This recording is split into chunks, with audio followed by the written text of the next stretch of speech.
Moderator, bolehkah saya cakap sikit? Pendek sikit. Kita dah sebenarnya dah tutup semua ni. Oh, dah tutup, tak payahlah. Kita jumpa dekat kedai makan. Dekat tempat makan nanti insya-Allah.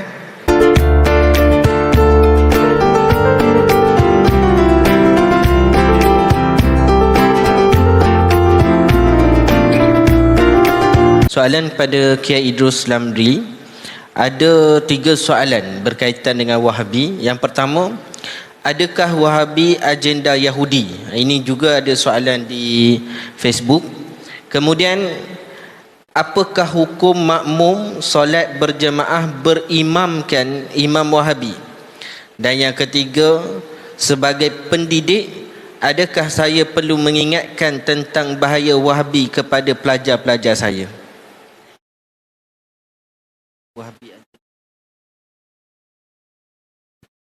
Apakah Wahabi itu agenda Yahudi? Kalau menurut sumber-sumber yang ada, memang berdirinya Wahabi itu merupakan agenda British. Mereka yang mengirim seorang orientalis namanya Mr. Hemper. Mr. Hemper ini karena memang pandai bahasa Arab, mengganti nama menjadi Abdullah Afandi. Katanya begitu. Ada riwayat macam itu. Tapi ya bisa masuk akal itu. Masuk akal itu bisa dirasionalkan. Soalan yang kedua, kalau sholat berimam dengan imam Wahabi, hukumnya sah tapi makruh. Sah tapi makruh. Lalu apakah lebih baik sholat sendiri? Kalau yang ada imamnya Wahabi, yang lebih baik cari imam yang bukan Wahabi, yang Ahlus Sunnah. Kalau tak ada lagi, apa lebih baik sholat sendiri atau bermakmum? Ulama kita khilaf. Sebagian mengatakan lebih baik bermakmum, sebagian mengatakan lebih baik sholat sendiri. Karena tak menambah pahalanya berkurang. Ada macam itu. Khilaf ya bainal fuqaha. Seperti diterangkan dalam Asral Matalib Syarah Raudut Talib karangan Syekhul Islam Zakaria Al-Ansari. Terus yang ketiga, apakah pendidik perlu menjelaskan kepada anak murid, budak-budak bahwa Wahabi itu sesat? Itu bukan perlu tapi wajib hukumnya. Wajib. Karena beramar ma'ruf nahi mungkar itu hukumnya wajib. Kalau kita tidak menjelaskan, nanti anak-anak tak tahu itu. Kalau dijelaskan, insya Allah mereka tahu. Karena ilmu dari pendidik, dari cikgu-cikgu itu lebih dipercaya, lebih diingat oleh budak-budak daripada ilmu dari luar. Wallahu a'lam. Okey, soalan lisan yang terakhir. Silakan.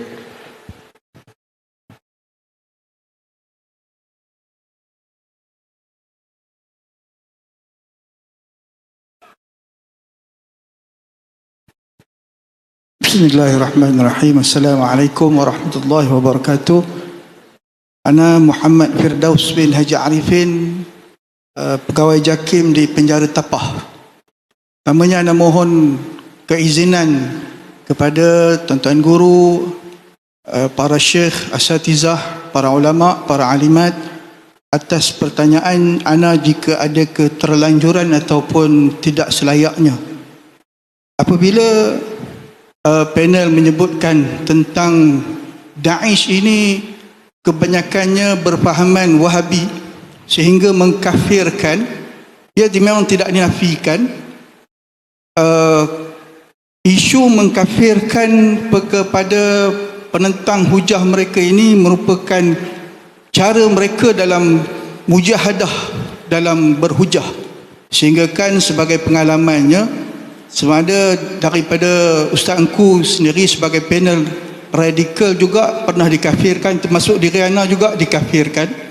Bahkan kalau Ustaz Engku kata Ustaz Engku sebagai kucing, tetapi ana dilabelkan sebagai Ustaz Cap Ayam. Walaupun cap ayam, sardin ayam brand mahal harga dia.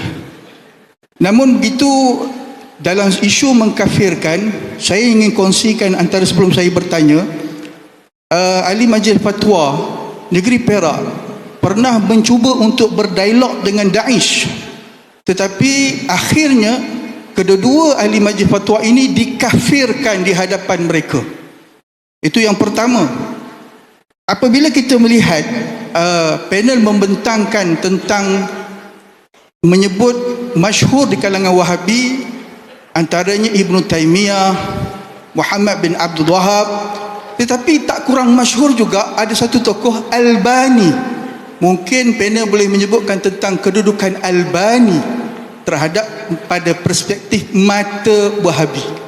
Itu yang pertama. Yang keduanya, dalam sudut panel Ustaz Engku menyebutkan tentang memperkasakan Ahlussunnah wal Jamaah sebagai firqah najiyah, selain daripada menguatkuasakan undang-undang, kita melihat apakah kemungkinan adanya ancaman apabila kuatkuasakan undang-undang ini, dia melihat kepada geopolitik yang memerintah government of the day ketika itu. Mungkin pada satu pihak dia akan jadi, sebagai contoh, satu benda yang pernah difatwakan dia jadi yang sedang-sedang saja, tetapi bila ada sebaliknya dia akan jadi macam-macam. Wallahu alam. Dalam menyebut tentang menapis para asatizah yang bertauliah, mungkin apakah ada keperluan untuk diwujudkan kod etika sebagai pengamal perubatan antaranya, atau aku janji di kalangan penjawab awam? Wallahu alam. Itu soalan saya. Baik, ada soalan yang terakhir dengan beberapa biji buah dia. Jadi ada beberapa pecah soalan. Jadi soalan yang berkaitan dengan Syekh Albani, dipersilakan Kiai untuk jawab. Syekh Albani ini ulama Wahabi dan dianggap muhaddis.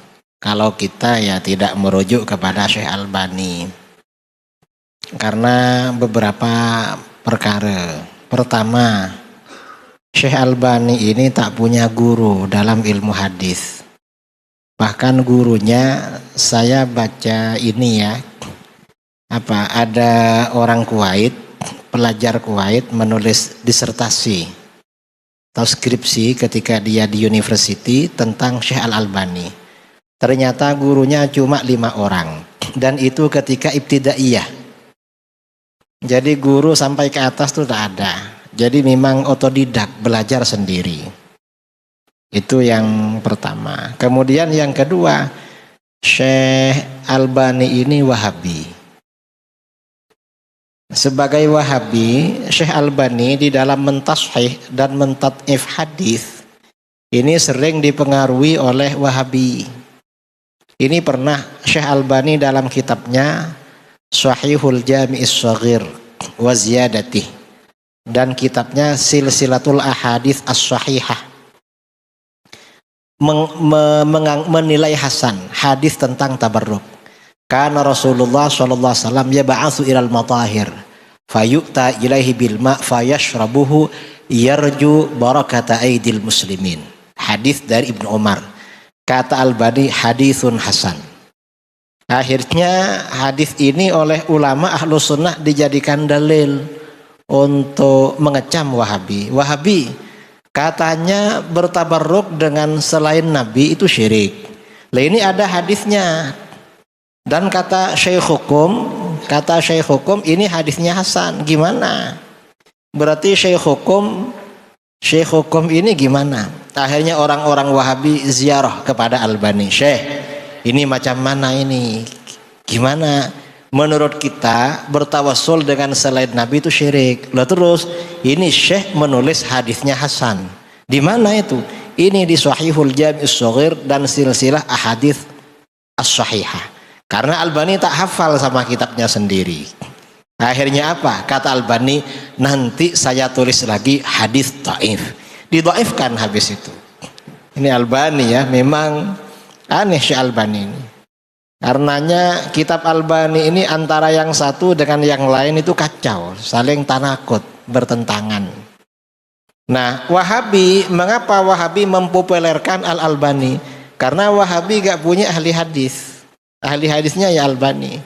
Kalau kita ya banyak, ada Imam Suyuti, Imam As-Sakhawi, lalu sebelumnya Ibnu Hajar Al-Asqalani, dan sebelumnya banyak, ramai kalau kita ulama macam itu. Wahabi tak punya. Di dalam kitab tafsir, Wahabi ini yang dipopulerkan tafsirnya gurunya Syekh bin Baz, Abdurrahman bin Nasir As-Sa'di, Taisirul Karimir Rahman. Ini dipopulerkan, disebarkan kemana-mana. Mengapa? Mereka gak punya kitab tafsir. Kalau kita ramai kitab-kitab tafsir, mulai itu tafsir Jalalain, kemudian tafsir-tafsir yang ada itu kan Asy'ariyah semua, Asy'ariyah atau Maturidiyah. Karena Wahabi ini perlu memang mempropagandakan, menyebarkan kitab-kitab ulama mereka. Seakan-akan ya apa namanya? Ya ulama-ulama dulu tak ada. Makanya kalau kita beli kitab, walaupun kitab itu kitabnya ulama Syafi'iyah atau Ahlus Sunnah, lalu tahqiqnya ditaklek di bawah Shahhahul Albani, oh berarti ini muhakkiknya yang mentahqiq itu Wahabi. Atau kita beli buku ya apa kemudian disahihkan oleh Albani, berarti buku Wahabi ini, langsung segera dibakar saja itu, biar tidak ganggu pikiran. Wallahu a'lam. Jadi saya rasa kita ini sangat penting ya mengajarkan Islam Ahlus Sunnah wal Jamaah dan sungguh-sungguh kepada masyarakat. Setiap ada syubhat-syubhat yang keluar dari orang Wahabi, dari orang Syiah atau dari liberalisme, pluralisme, itu jangan diam. Jadi harus ada yang berkomentar, harus ada yang merespon. Kalau diam mereka semakin menjadi-jadi. Kalau kita respon, insya Allah masyarakat kita, bangsa kita ini akan selamat dari fahaman itu. Ini Wahabi ini semakin menjadi-jadi karena awal-awal mula dulu didiamkan. Tapi ya memang awal dulu kan tidak ada media sosial, gak ada YouTube, repot memang dulu. Nah sekarang ini sudah ada Facebook, TikTok atau apa, itu perlu itu. Jadi para asatid ini buat channel-channel, setiap ada apa-apa itu dibuatkan video. Insya Allah nanti masyarakat itu sadar. Dan ini informasi ya, bahwa Wahabi di Indonesia ini menurun. Dulu tahun 2005 jumlah bangsa Indonesia yang ikut Muhammadiyah ini kan memang condong ke Wahabi, itu 11%. Nah kemarin, beberapa bulan kemarin disurvei lagi, orang Muhammadiyah di Indonesia sekarang itu tinggal 5%. Dulu 11%. Ini mereka. Dan banyak memang asatid-asatid itu yang masuk ke NGO mereka, menjadi ustadz di tengah-tengah mereka, mengembalikan mereka ke Ahlus Sunnah wal Jamaah. Itu banyak. Jadi memang tidak tinggal diam. Tapi insya Allah ya di Malaysia tidak ada, saya tidak khawatir ya. Kalau di negeri Perak, di Selangor, di Johor, di Gai. Dan mungkin juga bisa ya yang negeri yang Wahabi itu bisa dikembalikan lah. Kita ramai-ramai seluruh negeri ini, setiap apa mereka keluarkan pernyataan ramai-ramai juga menanggapi. Dan sepertinya belakangan sudah senyap-senyap. Ini ustadz-ustadz Wahabi yang dulu suka cakap sekarang dah senyap-senyap, dah diam-diam, tak ada lagi itu. Jadi itu yang perlu saya sampaikan.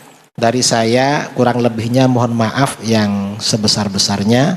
Assalamualaikum warahmatullahi wabarakatuh.